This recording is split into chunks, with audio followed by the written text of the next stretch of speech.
Tween's first chapter, Bedknob and Broomstick, by Mary Norton.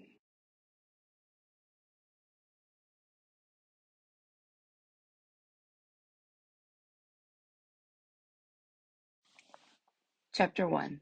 How They Met Her. Once upon a time there were 3 children, and their names were Carey, Charles, and Paul. Carey was about your age, Charles a little younger, and Paul was only 6. One summer they were sent to Bedfordshire to stay with an aunt. She was an old aunt, and she lived in an old square house, which lay in a garden where no flowers grew. There were lawns and shrubs and cedars, but no flowers, which made the garden seem grave and sad. The children were shy of the house with its big hall and wide stairways. They were shy of Elizabeth, the stern old housemaid, and they were shy of their aunt too, because she had pale blue eyes with pinkish edges and did not often smile. But they loved the garden and river that ran through it, and the countryside beyond with its tangled hedges and sweet meadow grass.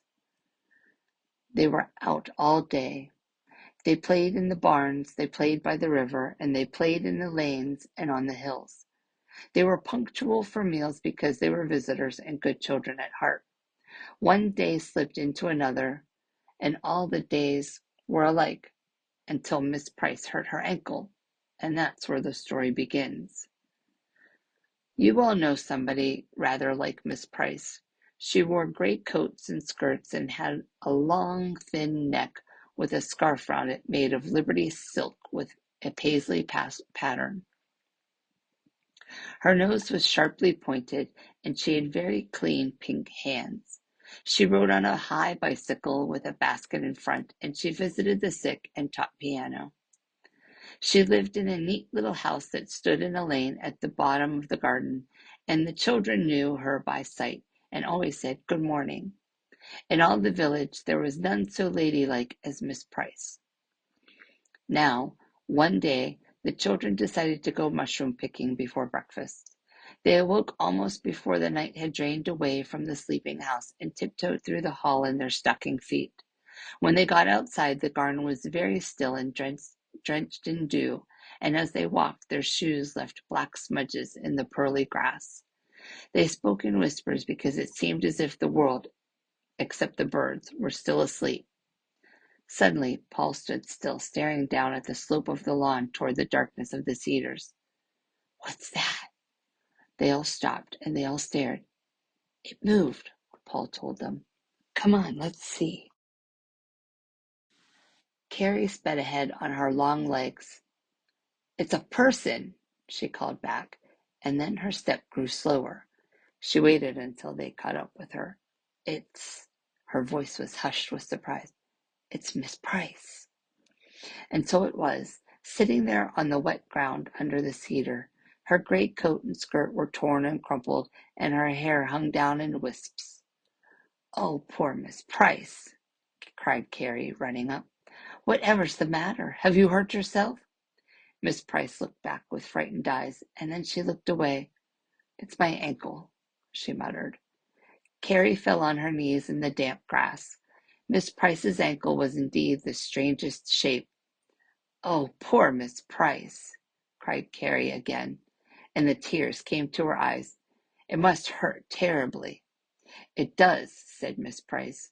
"Run to the house, Charles," ordered Carey, "and tell them to ring up the doctor." Then a strange look came over Miss Price's face, and her eyes opened wide as if with fright. "No, no," she stammered, gripping Carey's arm. "No, not that. Just help me to get home." The children looked at her, but they were not surprised. It did not even occur to them to wonder what Miss Price might be doing so early in the morning in their aunt's garden. "Help me get home," repeated Miss Price. "I can put one arm round your shoulders." She looked at Carey, "and one round his. Then perhaps I can hop." Paul watched seriously as Carey and Charles leaned toward Miss Price. Then he sighed. "And I'll carry this," he said obligingly, picking up a garden broom. "We don't want that," Carey told him sharply. "Put it up against the tree." "But it's Miss Price's." "How do you mean, Miss Price's? It's the garden broom." Paul looked indignant. It isn't ours, it's hers. It's what she fell off of. It's what she rides on. Carey and Charles stood up, their faces red from stooping, and stared at Paul. What she rides on? Yes. Don't you, Miss Price? Miss Price became paler than ever. She looked from one child to another. She opened her mouth and then she shut it again, as if no words would come. You're quite good at it, aren't you, Miss Price? Paul went on encouragingly. You weren't at first. Then Miss Price began to cry. She pulled out her handkerchief and held it over her face. Oh, dear, she said. Oh, dear, now I suppose everybody knows. Carey put her arms round Miss Price's neck. It was what she always did to people when they cried. It's all right, Miss Price. Nobody knows. Nobody knows at all. Paul didn't even tell us. It's quite all right. I think it's wonderful to ride on a broomstick. It's very difficult, Miss Price said, but she blew her nose. They helped her to her feet. Carey felt puzzled and very excited, but she didn't like to ask any more. Slowly and painfully they made their way through the garden and down the lane that led to Miss Price's house. The rising sun glimmered through the hedgerows and turned the dust in the roadway to pale gold. Carey and Charles went very carefully, and Miss Price flapped between like a large gray bird with a broken wing.